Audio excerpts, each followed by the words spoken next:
وإذ قال عيسى ابن مريم يا بني إسرائيل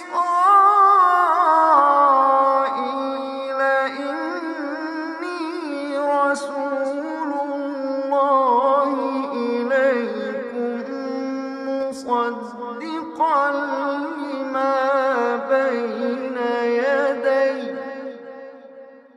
مصدقا لما بين يدي من التوراة ومبشرا برسول يأتي من بعد اسمه أحمد فلما